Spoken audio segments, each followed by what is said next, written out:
Welcome to Dare to Dream. I'm your host, Deborah Dachinger. This inspiring interview show airs each week featuring intriguing guests who live their dream and purpose. To hear this interview, go to www.deborahdachinger.com. That's DeborahDachinger.com and click on Listen to Radio Show. For the next 30 minutes, I'll be in conversation with Jodi Cooley, facilitator of Louise Hay's work and inventor of the Feel It Through method. Jodi Cooley is a professional motivational speaker, a coach, and a mentor. Because of Jodi's difficult childhood, she experienced hard times, which led her to eventually learn to connect with her body and emotions in order to replace defeatist thoughts with feelings of hope. At the age of 6, Jodi was the primary caretaker for her mother with multiple sclerosis and grew up in an alcoholic home. This set the stage for Jodi's emotional and physical challenges with transverse myelitis and severe depression. Then, she read Louise Hay's You Can Heal Your Life, which inspired her so much she became a facilitator of Louise Hay's work, realizing that fatigue, pain, frustration, fear, guilt, regret, and blame are actually symptoms of inner conflict. Jodi developed the 3-step Feel It Through method. Now, Jodi coaches her clients to make amazing discoveries, helps rekindle their spark, gets them on a successful path, and offers renewed hope for the future. Today, Jodi Cooley, the Feel It Through method coach.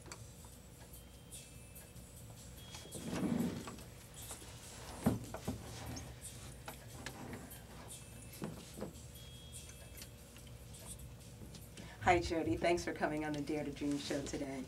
Hi, Deborah. Thank you so much for asking me to be a part of your wonderful, fabulous show that I just think is an incredible resource that you've given to people to have the profundity, if that's the word that I'm looking for, is to challenge people and say, dare to dream. I think that's so exciting. Thank you very much. And that's exactly the reason for this show and why I created it and why people like you are on. I want people to know that there's another way and that people like you have had a dream and have come through. And especially your story is interesting because you had a difficult path to get you here, and yet you succumbed not to your past but forged forward into a very magical future. So I'm really curious, what in all your past brought you to Los Angeles? It's funny, I was just talking to a friend of mine about that Los Angeles in itself is the city of lost angels, and that here we are, all these angels come together trying to find our way, trying to pursue our dream, and the dream that we come here for not necessarily is the dream that we thought we came here for. So when I moved here to Los Angeles, I had just graduated from, I got my degree in theater, and then I spent a year at the Burt Reynolds Institute for Theater Training and Theater Performance. So that's in Florida? That's in Florida. It's in Jupiter, Florida. It's no longer there. It's burnt down now. Oh. It's so sad. But I moved to Los Angeles because, I was going to be rich and famous after I did all my schooling, and it seemed appropriate, right? So I came here, and I wasn't rich and famous. Go figure. That I had to pay my bills. And when I saw what was in front of me of my choices of how to pay the bills and try to get auditions and take classes, but I needed to fund this, that my choices were like either A, work in an office, or B, be a waitress. And that just didn't ring true with me. And my whole life I used to be a dancer, on top of the fact that my mother was disabled from such a young age that I was her primary caretaker, and that because of being a dancer and being my mother's primary caretaker, that I was always taking care of my friends at school, massaging their back. So I thought, you know what? I need to make money at this. And I would look in, at the time it was Dramalog, go figure, it's no longer Dramalog. They had a sign for, massage school, and I was like, you know what, I'm gonna try this. I'm gonna, make money doing this. And lo and behold, I got this fabulous certification, which I just love doing massage. And there you go. I massage, I'm so grateful for, has kept me alive in Los Angeles. Perfect. So you started in the healing arts, and then that brought you forward, and somehow along the line you met Louise Hay and her methods. Well, what happened is here I had this wonderful business, massage therapy, was extremely affluent. I had tons of clients, I had celebrities. I was really grateful, and actually that was not my dream. My dream was not to be a successful massage therapist in Los Angeles. And actually I would say to people, you know, I want to be a massage therapist, but I just want to be able to pay the bills. I don't want to make a lot of money at this. I just want to be able to pay the bills so I can be a rich and famous actress. So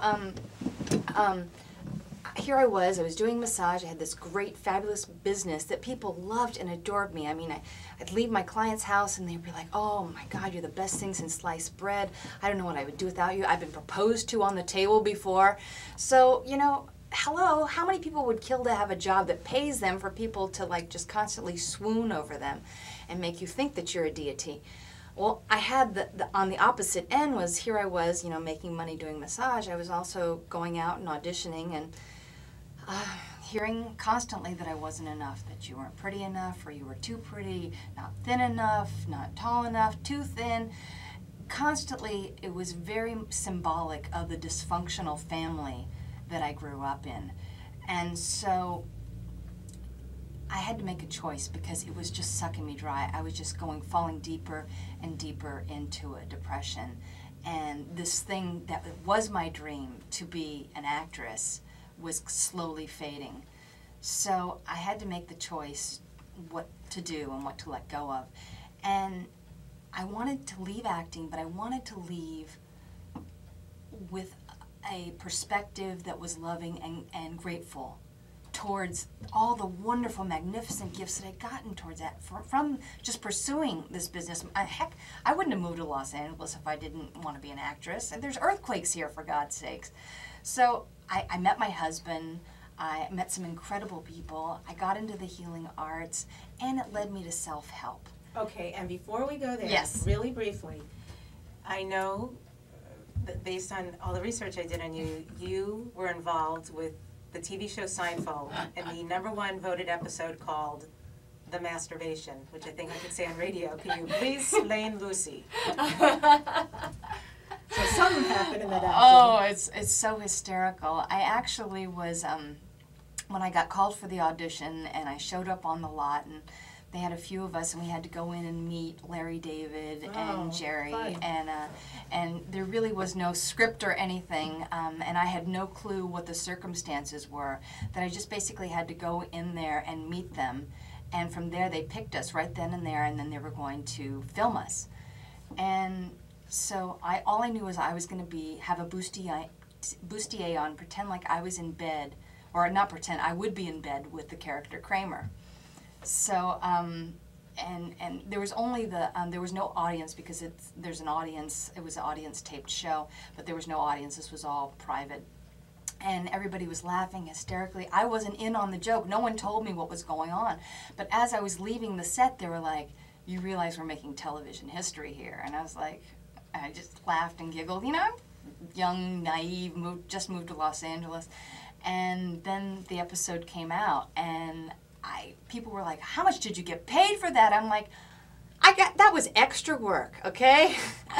But to this day, I get to say I was on the #1 Seinfeld episode, and I was the girl that no one knew about. There was the whole episode started out with Jerry, and they had made a pact that they weren't going to do that thing anymore, and they had a neighbor across the street that was doing everything in the nude, and then that's who I was, but you didn't see me till the end in bed with Good, Kramer. so you got to make your mark.